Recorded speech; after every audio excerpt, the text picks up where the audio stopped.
Live షోకి తిరిగి స్వాగతం. రేవంత్ ఉదంతో టీఆర్ఎస్ రాజకీయ కుట్రలో భాగమని తెలంగాణలో టీడీపీని దెబ్బతీయటమే వాళ్ళ లక్ష్యం అంటూ చంద్రబాబు గారు వ్యాఖ్యానించినట్లుగా ఈ వ్యాఖ్యల్ని సమరతో ఏకీపిస్తారా అంటే 54% మంది అవునని, 46% మంది కాదంటున్నారు. ఈ అతిథుల పరిచయం శ్రీ సిహెచ్ఎం కృష్ణారావు గారు, డెక్కన్ క్రానికల్ బ్యూరో చీఫ్, ప్రముఖ విశ్లేషకులు.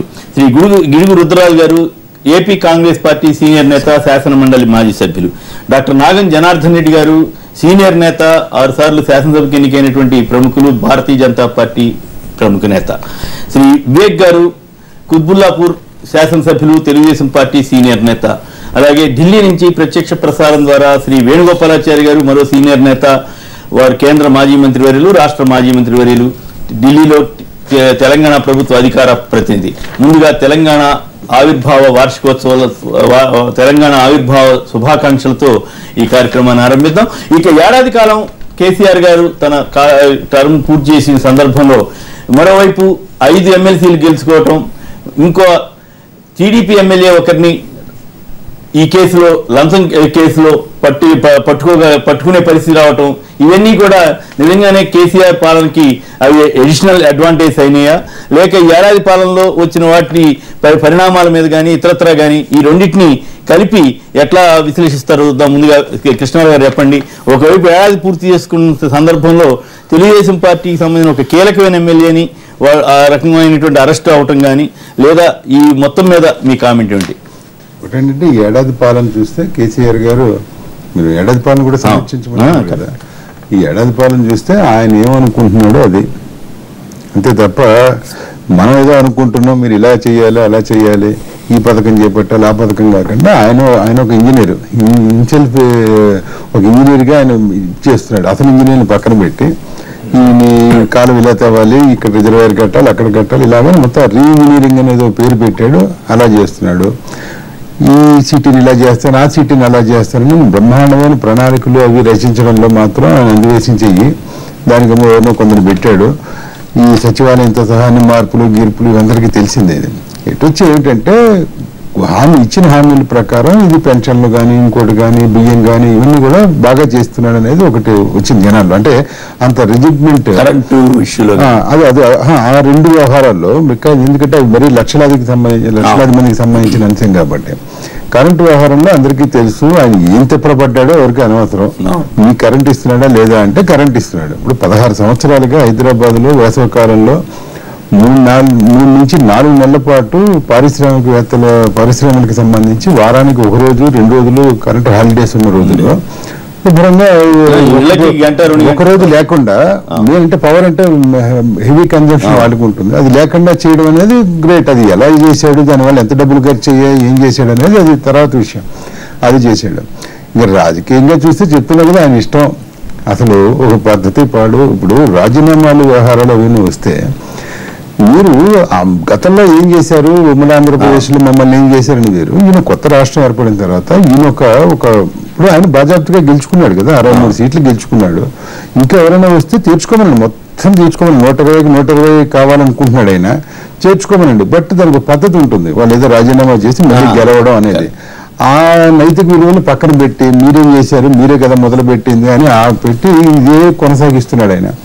సరే ఇప్పుడు ఏదో జోజీతో ఓయి సికింద్ర అని మన కిరణ్ కుమార్ రెడ్డి గారు మాజీ ముఖ్యమంత్రి గారు ఆయన అప్పుడు రంగారెడ్డి గెలిచినప్పుడు ఆ మాట అన్నాడు. ఆయన అదనంగా క్యాండిడేట్ పెట్టి ఎన్నికల్లో పెట్టాడు. ఇప్పుడు అదే వర్తిస్తుంది కేసీఆర్ గారు కూడా. జోజీతో ఓయి సికింద్ర అన్నట్టుగా ఆయన ఎంత అదృష్టం అంటే వాళ్ళు ఇంకో కొద్ది గంటల్లో మీకు రాష్ట్ర అవతరణ దినోత్సవాలు జరుగుతాయి, ప్రారంభం అవుతాయి అనగా మొత్తం 5 గెలవడం అంటే టీఆర్ఎస్, అవతల వాళ్ళ తెలుగుదేశం వాళ్ళు ఓడిపోవడం అంటే అప్పుడు ఎక్స్పెక్ట్ చేసాం. ఎందుకంటే మీరు ఇక ఇందులో ఎంత డ్రామాలు చేసినా కుదిరే అవకాశం లేదు. అందులో రేవంత్ రెడ్డి ఎపిసోడ్ కూడా ఒకటి అయిన తర్వాత ఎమ్మెల్యేలు అందరూ కొంచెం జాగ్రత్త పడ్డారు. వాళ్ళు 85 తూచా తప్పకుండా వేసి అంతా చేశారు.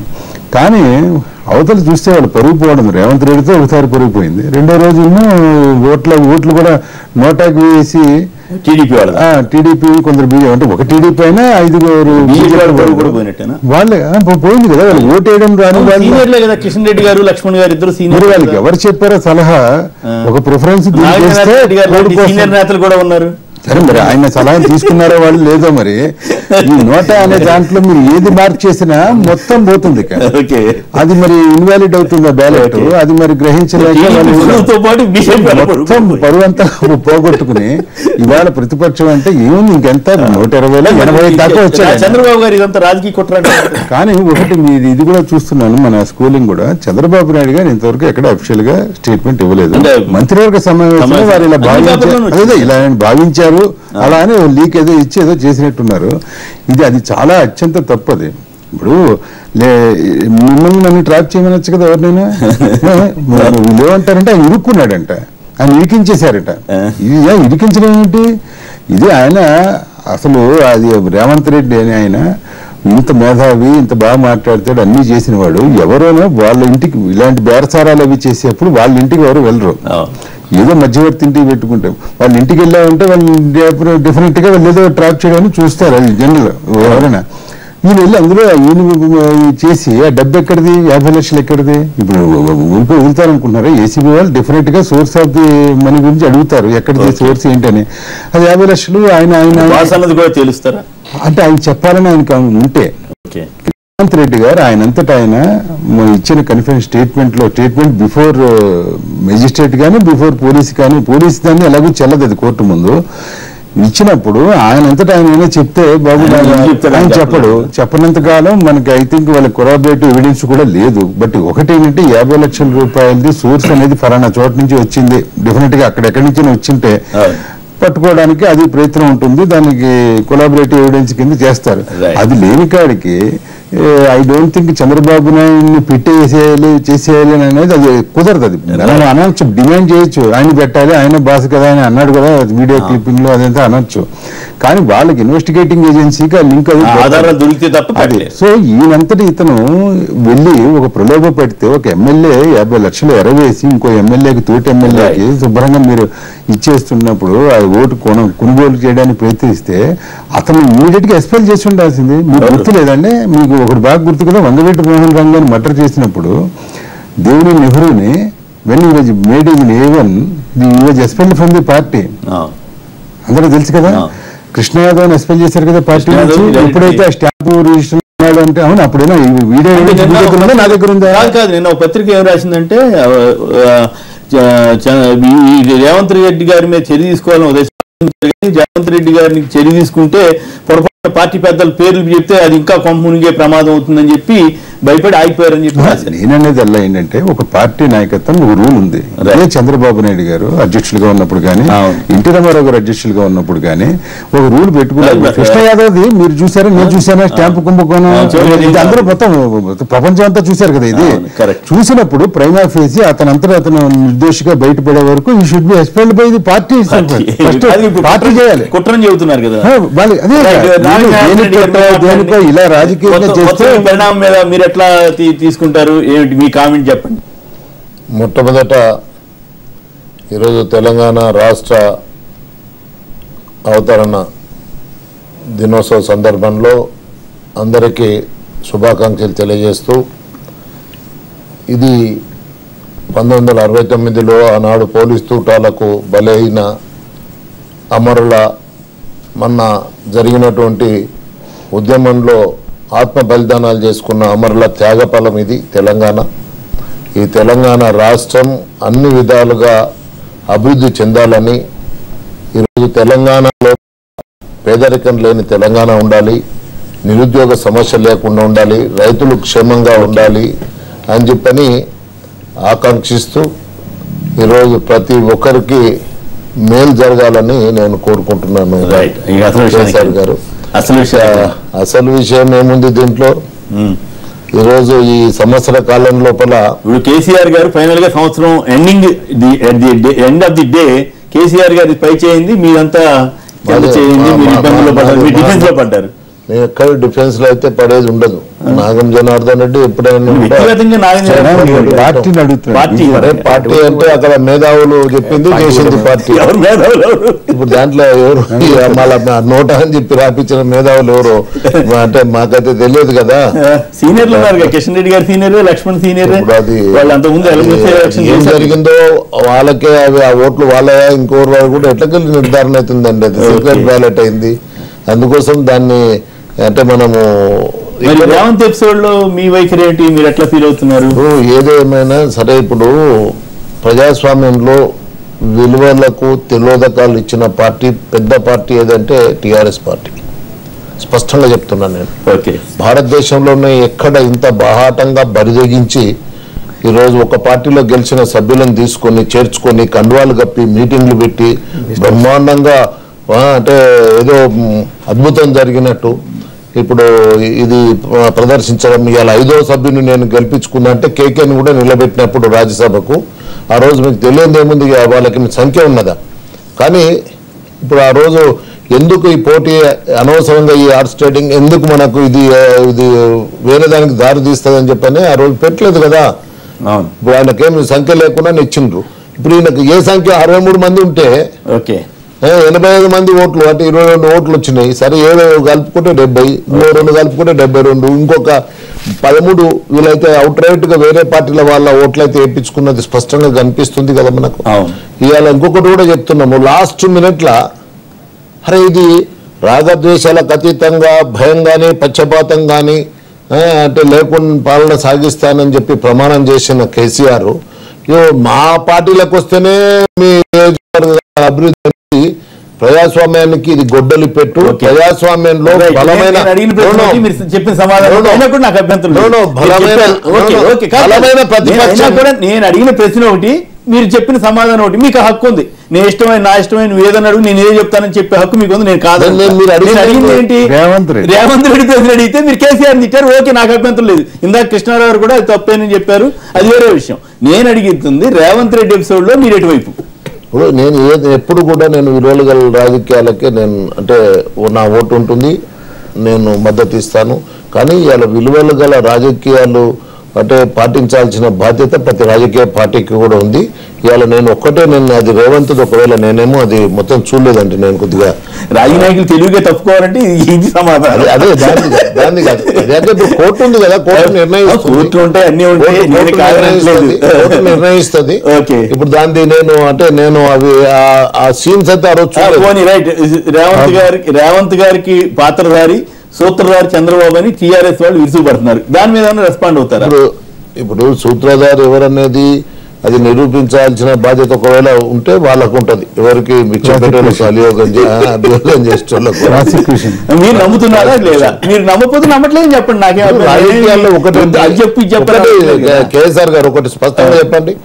అంటే ఈ 13 మందిని తీసుకొని పోయి ఇప్పుడు అది ఏ రాజ్యాంగంలో ఏ క్లాస్ ప్రకారంగా ఏ ఆర్టికల్ ప్రకారంగా వీళ్ళని తన పార్టీలో చేర్చుకున్న మొట్టమొదటి చెప్పండి.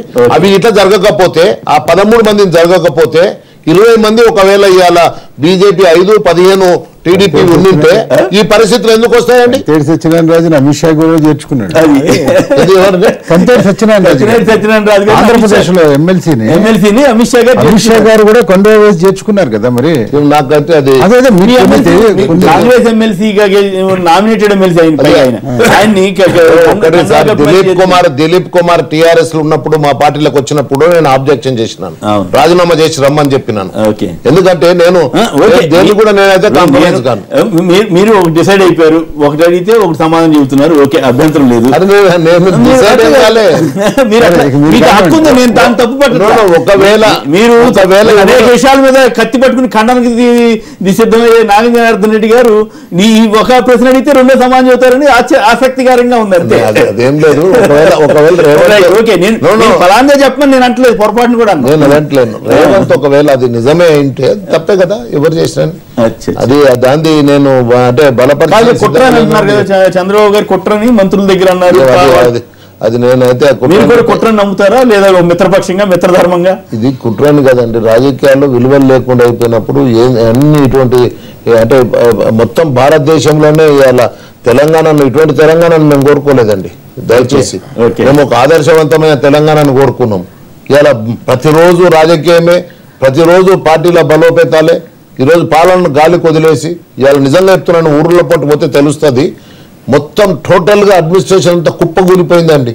There is no administration at all తెలంగాణలో. రైట్. వేణుగోపాలాచారి గారిని అడుగుదాం, సమాధానం చెప్తారు. వేణుగోపాలాచారి గారు చెప్పండి, అసలు పాలన లేదు ఇదంతా కూడా అన్నారు. చంద్రబాబు గారు మీరు కుట్ర చేశారంటున్నారు, తెలంగాణలో టీడీపీని లక్ష్యంగా పెట్టుకున్నారంటున్నారు, ఈ ఏడాది కాలం అదే పనిలో ఉన్నారనేది టీడీపీ వారి ఆరోపణ. మీరేమంటారు? టీడీపీ వారు కూడా అంతకుముందు మామూలుగా 200 కోట్లు ఖర్చు పెట్టారని దయాకర్ రావు గారు ఆరోపించారు.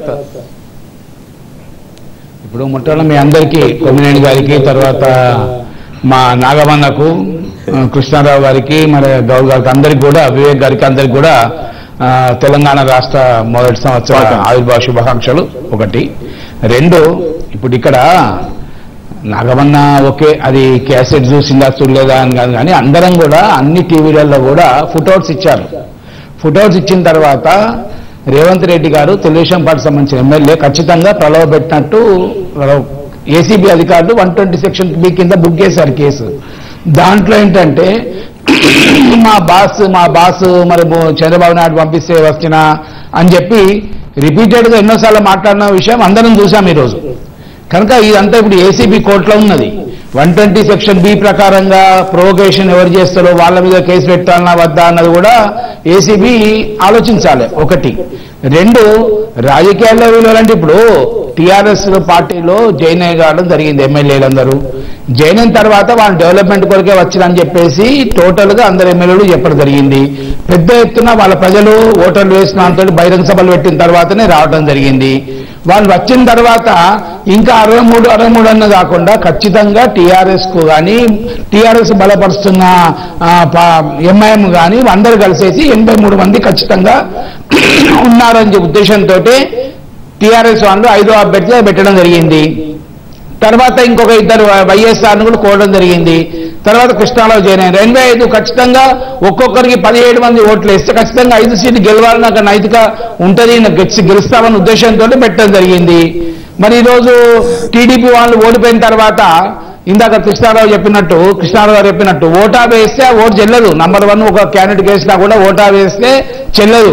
ఎందుకంటే ఓటా ఉద్దేశం ఏంటంటే ఎవరు అభ్యర్థులు నచ్చకుంటే దానికి మార్కేస్తారు. మరి అటువంటిది కూడా 6 మంది వేసి ఈరోజు టీడీపీ వాళ్ళు ఏమంటారు, ఇప్పుడు నేను దాకా ఏమంటాడు, ఎలక్షన్ కమిషన్ కు మేము కంప్లైంట్ చేస్తాము మళ్ళీ అంటే వాళ్ళు అసలు ఫ్రస్ట్రేషన్ లో ఉన్నారు. ఏం మాట్లాడుతుందో తెలియని పరిస్థితి ఈరోజు తెలంగాణలో టీడీపీ పరిస్థితి ఉన్నది. 1. ఇప్పుడు గౌరవనీయులు చంద్రబాబు నాయుడు గారి గురించి మేమందరూ కూడా అదే బడుసుము, నాగమన్న కానీ మేము కానీ చంద్రబాబు గురించి కామెంట్ చేసే పరిస్థితి లేదు. కానీ ఆంధ్రప్రదేశ్ ప్రభుత్వానికి ఈరోజు ముఖ్యమంత్రి ఇవాళ తెలంగాణ రాష్ట్రం ఆవిర్భావం వచ్చిందని ఒక ఉత్సవాలు చేసుకుంటే సమైక్య దీక్ష అని చెప్పేసి అదే సచివాలయంలో మొత్తం ఈరోజు ఆంధ్ర భవన్, తెలంగాణ భవన్లో మా ఎంప్లాయీస్ వస్తారు అని చెప్పేసి అంటే ఇదంతా ప్రొవొకేషన్. నేనేమంటా అంటే ఒక రాష్ట్ర ముఖ్యమంత్రి అయిండు, 5 సంవత్సరాలు పాలన ఇచ్చింది. అక్కడ 5 సంవత్సరాలు పరిపాలించుకోమని చెప్పండి, కేంద్రంలో సహకారం చేసుకోమని చెప్పండి, డెవలప్ చేయమని చెప్పండి. రోజు మన మహానాడులో మీరు చూశారు వ్యాఖ్యలు 3 రోజులు మేము ఉస్మానియా యూనివర్సిటీ ల్యాండ్ను పరిరక్షిస్తాము, లేకుంటే మేము ఇక్కడ కాప వాచిదారులో ఉంటాము. ఎందుకండి ఇవన్నీ ఆటోమేటిక్ ఏమవుతున్నాయంటే తెలంగాణలో తెలుగుదేశం పార్టీ ఎమ్మెల్యేల పరిస్థితి మరింత అధ్వానంగా ఏర్పరుస్తున్నది. చంద్రబాబు నాయుడు గారు ఆంధ్రప్రదేశ్ గురించే మాట్లాడతారు, ఆంధ్రప్రదేశ్ డెవలప్మెంట్ చేస్తారు, కానీ తెలంగాణ గురించి మాట్లాడపరుస్తున్నాయి. ఎందుకంటే ఆయన అక్కడ ముఖ్యమంత్రి, అక్కడ మాట్లాడకుంటే ఇక్కడ ఇబ్బంది అవుతాయి ఆయనకు. ఇంకా ముఖ్యమంత్రి, రాష్ట్ర ముఖ్యమంత్రిగా అక్కడ డెవలప్ చేసుకోవాలి. ఇప్పుడు తెలంగాణ వచ్చినందుకు కృష్ణా వాటర్ డిస్ప్యూట్ వచ్చింది, ఎంప్లాయ్ వచ్చింది, ఇవన్నిట్లో ఆయన కాదంటాడా? ఇప్పుడు మొన్న కూడా అక్కడ బయ్యారంలో ఏదైతే 12 మండలాలు ఖమ్మం జిల్లాలో పోయినాయో ఆ గ్రామం పోలవరం రాకుంటే మొన్న వారం రోజుల కింద లెటర్ రాసింది ఆ గ్రామంలో ఆంధ్రలో కలుపుమని చెప్పేసి. తెలుగుదేశం పార్టీ ఎమ్మెల్యేలు ఏమంటారు ఈరోజు? కనుక ఈరోజు ఇవన్నీ కూడా మనం తీసుకుంటే కావాలని తెలుగుదేశం పార్టీ ఏదో దెబ్బతీస్తున్నారు, లేకుండా ఎవరి అవసరం లేదు. వాళ్ళే ఈరోజు సెల్ఫ్ గోల్లో పడుతున్నారు. ఈరోజు తెలంగాణ లోపల ఇంకా ఇప్పటికి కూడా ఆంధ్ర ప్రాంతానికి సంబంధించిన నాయకులు అవసరమానది కూడా తెలుగుదేశం పార్టీ బీజేపీ నాయకులు కూడా మరి అవినీతిని ప్రోత్సహిస్తున్నారు, మేము ప్రోత్సహించామని చెప్పిన వాళ్ళు నేను లక్ష్మణ్ గారు కానీ మిగతా కానీ ఇప్పటిదాకా కామెంట్ చేయలేదు ఈ రేవంత్ ఇష్యూ గురించి. కాదు మీరు గతంలో చంద్రబాబు గారికి అత్యంత సన్నిహితుల్లో మీరు ఒకరుగా ఉన్నారు. చంద్రబాబు గారి మీద టీఆర్ఎస్ నేతలు ఇట్లాంటి ఆరోపణలు చేయడాన్ని మీరు ఎట్లా అర్థం చేసుకుంటారు? సూత్రధార ఆయనని రకరకాల కామెంట్ చేస్తున్నారు. మీకు చాలా కాలంగా ఆయనతో పరిచయం ఉంది కదా, మీరు దాన్ని ఏకీపిస్తారా వ్యతిరేకిస్తారా వేణుగోపాలాచారి గారు? ఇప్పుడు ఒకటండి, ఇది చంద్రబాబు నాయుడు దీంట్లో ఉన్నడా లేదా అన్నది రేవంత్ ఫుట్అవుట్స్ ఖచ్చితంగా ఏర్పడుతున్నాయి. రేవంతే అన్నాడు, ఇప్పుడు ఎవరు మాట్లాడలేదు, రేవంతే మా బాస్ పంపిస్తే వచ్చాను మీరు మాట్లాడని చెప్పేసి అక్కడ ఎమ్మెల్యేకు ఆయన ఓపెన్ గా చెప్పడం జరిగింది. దాదాపు 21 నిమిషాలు మాట్లాడారు. మరి అక్కడ మద్దతు లేకుండా ఏ విధంగా రేవంత్ అప్రోచ్ అయి ఉంటాడు? 2.5 కోట్ల వరకు నా వంతు, 2.5 తర్వాత 5 కోట్ల వరకు మా బాసు చంద్రబాబు నాయుడు చెప్పాలి మాట్లాడాలని చెప్పేసి ఇప్పుడు ఎవరు టీఆర్ఎస్ వాళ్ళు మాట్లాడించారు రేవంత్ తోటి? లేకుంటే అదృష్ట శక్తి రూపంలో మౌతులో పోయి టీఆర్ఎస్ కావాలని ఎవరు చెప్పింది కాదు. రేవంతే ఫుట్అవుట్ లోపల ఖచ్చితంగా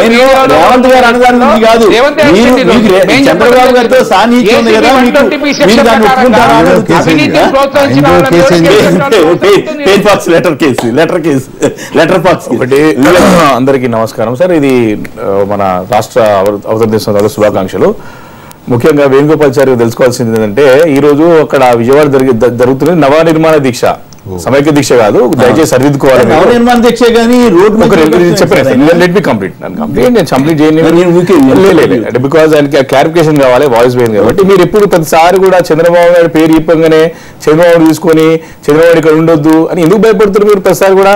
దాన్ని మానుకోండి. ఫస్ట్ ఆఫ్ ఆల్ ఆయన మా కేంద్ర అధ్యక్షుడు, ఇక్కడ రాష్ట్రంలో మా యూనిట్ ఉన్నది, ఇక్కడ రాష్ట్ర ప్రయోజనం నుంచి మేము ఖచ్చితంగా ఎమ్మెల్యేలుగా కార్యకర్తలుగా నాయకులందరూ పోరాడతాం, దాని సందేహం లేదు. అక్కడ ముఖ్యమంత్రిగా అక్కడ ప్రజల ఇంట్రెస్ట్ వాళ్ళు పనిచేస్తారు, పార్టీ పరంగా ప్రభుత్వ నిర్ణయాలు వేరే ఉంటాయి. రెండోది వచ్చేసరికి మీరు ప్రతిసారి కూడా రేవంత్ రెడ్డి గారు ఇష్యూ తీసుకొస్తున్నారు. అవునండి, రేవంత్ రెడ్డి గారు దమ్మున నాయకుడు, ధైర్యమున్న నాయకుడు, సత్తా ఉన్న నాయకుడు. ఆ నాయకుడిని ప్రత్యక్షంగా అసెంబ్లీలో పట్టుకొని ముఖ్యమంత్రి స్థాయిలో వ్యక్తి నీ పైన బ్లూ స్టార్ ఆపరేషన్ చేస్తున్న వ్యక్తి నిజమా కాదా దానికి సమాధానం చెప్పాల్సిన అవసరం. రెండోసారి చెప్పండి. ఈ రోజు రాజకీయాలకి ఈ రోజు అరాచకాలకు పరాకాష్ట నడుస్తా ఉంది, తప్పకుండా అరాచక పాలన నడుస్తుంది. దీన్ని ఖచ్చితంగా ఈ రోజు ప్రారంభించారు, సంవత్సరం ప్రారంభించారు. మేము 3 రోజుల క్రితం ఈ సీక్రెట్ బ్యాలెట్ అనేసరికి మాకంటే ఎక్కువ టీఆర్ఎస్ ఎమ్మెల్యేలే వేరే పార్టీ ఎమ్మెల్యే ఉత్సాహపడతా ఉన్నారు, అక్కడ అసంతృప్తి. కానీ ఏదో సరే రాబోయే రోజుల్లో ప్రజాక్షేత్రం తెలుసుకుంటాం. ఇది నవ్వులాట కాదు, చాలా సీరియస్ తీసుకుంటాం ఇష్యూ. ఇది ప్రభుత్వాన్ని హై హ్యాండెడ్ గా ఒక వ్యక్తిని, ఒక ఎమ్మెల్యేని టార్గెట్ చేస్తూ ఈ రోజు జరిగిన ప్రయత్నం ఇది. ఈ రోజు ఒకటే ఒక ముఖ్యంగా చెప్తున్నారండి, ఎలక్షన్ జరిగేటప్పుడు ఎలక్షన్ కమిషన్ నాలెడ్జ్ లేకుండా ఈ రోజు డైరెక్ట్ ఏసీబీని ప్రభుత్వంలో ముఖ్యమంత్రి గారు కూర్చొని, ఇంటెలిజెన్స్ ఆఫీసర్ కూర్చొని చెప్తారండి ఎలక్షన్. ప్లీజ్ నేను చెప్పాను. ఈ రోజు ఏసీబీ గారిని డైరెక్ట్ గా తీసుకొచ్చి వాటిని సంప్రదింపులు జరిపి 3 రోజుల క్రితం నుంచి కూడా మరి ఒక ప్లానింగ్ నడుస్తా ఉన్నది. ఈ రోజు స్పష్టంగా ఇరికిచ్చారు దీన్ని. ఇప్పుడు ఒక విషయం చెప్తా ఉన్నాను చాలా స్పష్టంగా. ఈ యొక్క దాని గురించి ఉదాహరణ జరిగే ముందు గంట ముందే ముఖ్యమంత్రి గారు వాళ్ళకి ఎల్పీ మీటింగ్ లో మీరు ఒక బ్రేకింగ్ న్యూస్ చూడబోతా ఉన్నారు అన్నమాట, వాస్తవం కాదా? అదే విధంగా మరి ఈ రోజు ఫుటేజ్ గురించి మాట్లాడినప్పుడు మరి ఏ రకంగా ఫుటేజ్ వస్తా ఉందన్నప్పుడు ఇవన్నిటికీ ఎందుకు చెప్తా ఉన్నానంటే బ్యాక్గ్రౌండ్ చెప్తా ఉన్నా. నేను ఇరికించడానికి ఏం చెప్తా ఉన్నాను. సరే జరిగే విషయం ఏదైతుందో మీరు కోర్టులో తెలుసుకుంటాం, దాని సందేహం లేదు, మేము నిరూపించుకుంటాం. కుమ్మేరు ఒక విషయం చెప్పాలి. ఈ డైరెక్ట్ డీజీ గారు వెళ్ళినప్పుడు ఏమైనా ఫుటేజ్ వస్తా ఉన్నాయి అంటే మాకు సంబంధం లేదు, ఎవరు రిలీజ్ చేశారని చెప్పేసి కెమెరాలు కూడా అన్ని కూడా. ఈ రోజు దాంట్లో A3 పెట్టినట్టు మొత్తం ఎవరైతున్నారో డైరెక్ట్ స్టేట్మెంట్ ఇచ్చారు, పొద్దున్న స్టేట్మెంట్ ఇస్తా ఉన్నారు. అసలు ఈ యొక్క వ్యక్తి ఏదైతే ఆంగ్లో ఎమ్మెల్యే చూడట్లేదు, నాగాల్ సభలకు అవమానం జరిగింది, నేను ఓటు వేయదలుచుకోలేదు, అరే మళ్ళీ వాళ్ళకి మతం సంబంధించిన పెద్దలు మాట్లాడినప్పుడు మాకు అవమానం జరుగుతా ఉందని చెప్పినప్పుడు దానికి సరైనటువంటి వాళ్ళతో అంటే ఎందుకు ఆయన కేసులో పెట్టలేదు? నిజంగా కూడా చిత్తశుద్ధి ఉంటే why did you involve him also? కాబట్టి అరే మన ఆయననే కదా ఫస్ట్ ఇనిషియేటివ్ తీసుకుని ఓటేస్తారని చెప్పేసి రమ్మని చెప్పి తర్వాత ముందు రోజు తెలిసిన తర్వాత వాస్తవం అండి అతనే డబ్బులు అడిగాడు. అతనే డబ్బులు అడిగాడు. ఇప్పుడు కేసు అదే క్లారిఫై చేస్తున్నాను sir, very much clarifying you, simple గా క్లారిఫై చేస్తున్నాను. A3 గాను A4 పెట్టిన మొత్తం ఎవరుతున్నారో దీన్ని తప్పించుకొని పరారులో ఉన్నాడు, తప్పు మాట. నా ఫోన్ లానున్నాయి, నేను మనిషి అవైలబుల్ ఉన్నా, అన్ని ఛానల్స్ కి నేను వాయిస్ ఇస్తా ఉన్నాను. ఈ దీంట్లో కూడా కేవలం ఆయనంతా ఇనిషియేటివ్ తీసుకుని వచ్చిండు మా దగ్గరికి అని చెప్పినటువంటి వ్యక్తి.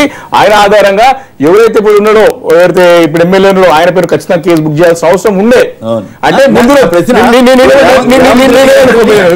రెడ్డి గారితో నాకు కూడా పరిచయం, ప్రెసిడెంట్ అంటే ఇదంతా రాజకీయాల్లో కుట్ర భాగంగానే జరిగినది. డబ్బు మిథ్య, బ్యాగ్ మిథ్య అని చెప్తారా? అన్ని వచ్చేసినాయి కదా, కోర్టులో వచ్చింది కదా, ఖచ్చితంగా కోర్టులో సమాధానం చెప్తాం, ఖచ్చితంగా కోర్టులో మాట్లాడతాం, ఖచ్చితంగా ఖచ్చితంగా అండి. అవాస్తవాల మార్ఫింగ్ దాంట్లో అనుమానిస్తున్నారు. అవకాశం ఉంటుంది, ఎందుకంటే అవకాశం ఉంటుంది. రెండు మూడు కెమెరాలు పెట్టి ఆయన ముందు రోజు చింతల నుంచి వినోద్ గారు ఒక లైన్ లో ఉన్నారు. వినోద్ గారు నమస్కారం, మాట్లాడండి. వినోద్ గారు నమస్కారం, మాట్లాడండి. మీ ఎమ్మెల్యే గారు ఘాట్ గా మాట్లాడుతున్నారు, మీరేమంటారు? సార్ మా ఎమ్మెల్యే గారు మాట్లాడిన దానికి నేను 100% ఏకీభవిస్తాను సార్. ఏకీవిస్తున్నారా? ఆయన మద్దతు అన్నమాట, మీరు తప్పలేదు. యాక్చువల్ గా ఏంటంటే సింగ్ ఆపరేషన్ లో పాల్గొన్నప్పుడు సింగ్ ఆపరేషన్ ఆ విధంగా యాక్ట్ చేయమని కేసీఆర్ గారితో ఆయన టైఅప్ అయ్యాడు. ఓకే, 50 లక్షల రూపాయలు రేవంత్ రెడ్డి గారు తేవడం కరెక్ట్ అయితే వీళ్ళకి 50 లక్షల రూపాయలు రేవంత్ రెడ్డి గారు తెస్తారు, నువ్వు వీళ్ళకి యాక్షన్ చేయు అని కేసీఆర్ గారు స్టీఫెన్ తో కాదు. ఇంటికి 50 లక్షలు తెచ్చింది వాస్తవా కాదా అది చెప్పండి. రేవంత్ రెడ్డితో కూడా కేసీఆర్ యాక్షన్ చేయించాడా? మీరు చెప్పిన ప్రకారం బాబు చింతలబాబు ఒకసారి మీరు కూడా మాట్లాడిన తర్వాత మాట్లాడుతుంది. చింతల వినోద్ బాబు రేవంత్ రెడ్డితో కూడా కేసీఆర్ యాక్షన్ చేయించాడా? తెలుసుకుంటాం సార్,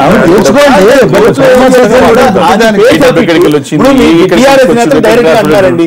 సూత్రధారి చంద్రబాబు గారు, పాత్రధారి రేవంత్ అంటున్నారు, దానికి మీరేమంటారు? ఇప్పుడు ఒకటే కేఎస్ఆర్ గారు టిఆర్ఎస్ నేతలకు ఇప్పుడే మాట్లాడండి మా మిత్రుడు వేణుగోపాల్ జీ, ఆయన ఢిల్లీలో కూర్చొని మాట్లాడుతున్నాడు. 13 మంది ఆకర్షితులై వచ్చిందట పార్టీలకు. అంటే ఆయన పార్లమెంట్ సభ్యునిగా కేంద్రంలో మంత్రిగా చేసిండు, ఇక్కడ అంటే మంత్రిగా చేసిండు, ఇన్ని ఎంత రాజకీయ అనుభవం ఉంది, కాన్స్టిట్యూషన్ అంటే ఆయన సంపూర్ణంగా తెలుసు ఆయనకు. అంటే అది అంటే మనం రాజీనామాలు చేసినప్పుడు మనం పోయి లోపల కూర్చొని రాజీనామా ఆమోదం చేస్తావా చేయవని చెప్పి స్పీకర్ దగ్గర కూర్చున్నప్పుడు మర్చిపోయినావా? ఇప్పుడు ఇప్పుడు వాళ్ళు మాట్లాడుతున్నది ఏం మాట్లాడుతున్నారు అది తప్పని అందరూ అంతా ఒకవేళ నిజంగానే జరిగింది ఆ ఎపిసోడ్, దీనికి కారణకులు ఎవరు? అచ్చా, సో వీళ్ళ కూడా కేసు పెట్టాలంటే చెప్తున్నాను, కేసీఆర్ మీద కేసు పెట్టకూడదా? పెట్టండి,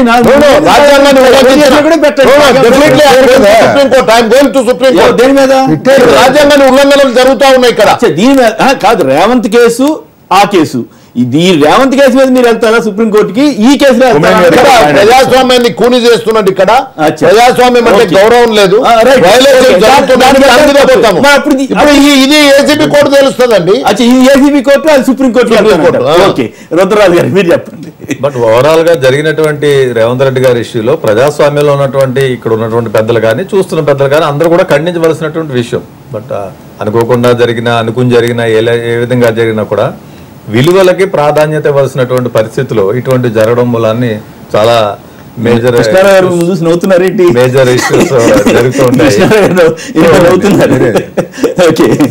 ఓవరాల్ గా నిన్న జరిగినటువంటి ఎపిసోడ్ లో ఆయన బాస్ అన్న మాట వాస్తవం, బాస్ పర్మిషన్ అన్న మాట వాస్తవం, లేకపోతే లేయర్స్ చూపించిన ఇంక్లూడింగ్ యాక్షన్ తో పాటు చూపించారు. ఇంతవరకు నాది, ఇంతకన్నా పైన అంటే బాస్ పర్మిషన్ తీసుకోవాలి, ఇవన్నీ చెప్పారు. కాబట్టి కాంగ్రెస్ పార్టీగా మేము తప్పనిసరిగా దీంట్లో చంద్రబాబు నాయుడు గారి ఇన్వాల్వ్మెంట్ ఉంది, చంద్రబాబు నాయుడు గారి ప్రోద్బలం ఉంది. ఆల్రెడీ మా పీసీసీ అధ్యక్షులు స్టేట్మెంట్ ఇవ్వడం జరిగింది.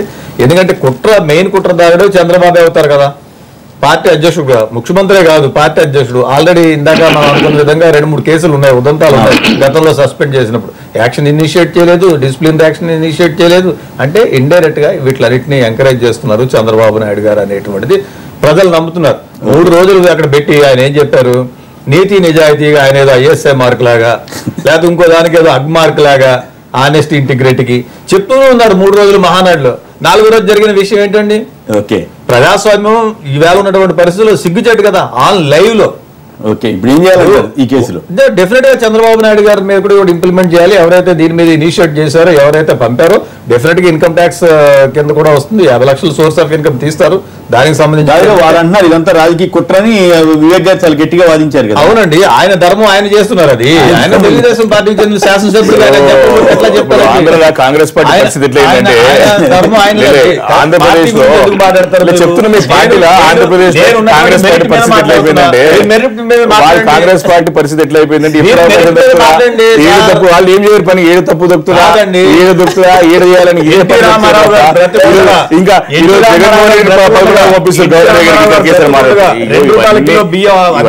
రాజకీయాలు మస్తు రాజకీయాల గురించి పార్టీకి వైఎస్ రాజశేఖర రెడ్డి గారు బతుకున్నప్పుడు 16 కేసులు పెట్టిండండి. నిరూపించండి ధర్మం న్యాయము ఆధారం ఉంటే నిరూపించు నువ్వు నిరూపించండి మీరు నిరూపించండి. చంద్రబాబు నాయుడు గారి మీద రాజశేఖర రెడ్డి బతుకున్నప్పుడు 16 కేసులు పెట్టిండండి. ఎంక్వైరీలు వేసారండి, 11 ఎంక్వైరీలు వేసారండి. చాతగానే అధికారంలో చాతగానే చేస్తారు అంతా మీరు అంతా కూడా అక్కడ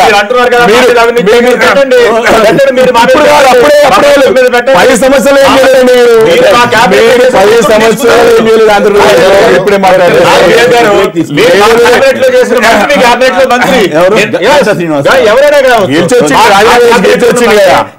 రాజీనామా చేసి గెలిచి వచ్చింది కదా.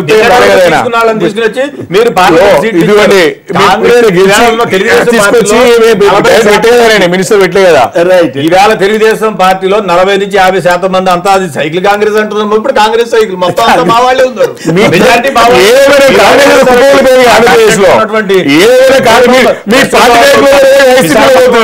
అనంతపురం కాంగ్రెస్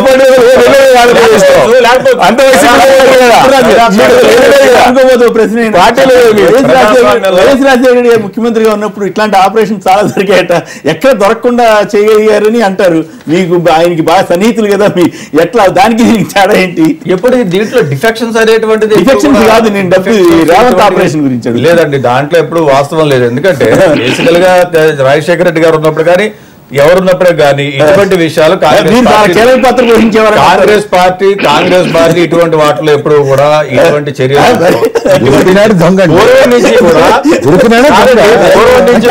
మీరు అంత తెలివిగా ఎట్లా చేయగలరు, ఎట్లా దొరికిపోయారు అనేది ప్రశ్న. పూర్వం చంద్రబాబు నాయుడు గారికి ఉన్నంత తెలివిగా అసలు మామూలుగా ఇటువంటి ఆపరేషన్లు ఈ విధంగా దొరికిపోతాడని ఎవరు అనుకోలేదు. ఎందుకంటే ఆయనకు ఉన్నటువంటి నాలెడ్జ్ గానీ హైటెక్ గానీ ఇప్పుడు కాదు కదా. కాంగ్రెస్ ఏంటి ట్రెడిషనల్ గా పోయేటువంటి పార్టీ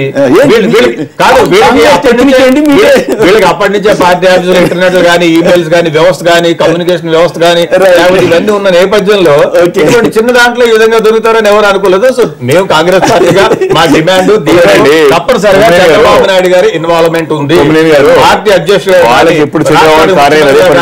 ఆయన ఇండికేషన్ రేవంత్ అనేటువంటి ఆయనని అమాయకంగా బలి చేశారు. ఈజ్ ఓన్లీ ఇన్స్ట్రుమెంట్, అతను వాడుకున్నారు. అతని యొక్క రాజకీయాన్ని పాపం అనవసరంగా చెప్తున్నారు. వాళ్ళ కుటుంబ సభ్యులు కానీ వాళ్ళందరూ కూడా చాలా రేవంత్ రెడ్డి గారి కుటుంబ సభ్యులు వాళ్ళందరూ కూడా ఆందోళన చెందుతున్నారు. దీంట్లో చంద్రబాబు నాయుడు గారు చంద్రబాబు నాయుడు గారిని ఇంప్లికేట్ చేయాల్సినటువంటి అవసరం ఉంది. Right, okay. రేవంత్ ఉదంతో టీఆర్ఎస్ రాజకీయ కుట్రలో భాగమేనన్న శ్రీ చంద్రబాబు నాయుడు గారి వ్యాఖ్యలను సమర్థిస్తారా అంటే 54% మంది అవునని, 46% మంది కాదన్నారు. ఇప్పుడు చిన్న విరామం తర్వాత లైవ్ షో కొనసాగుతుంది.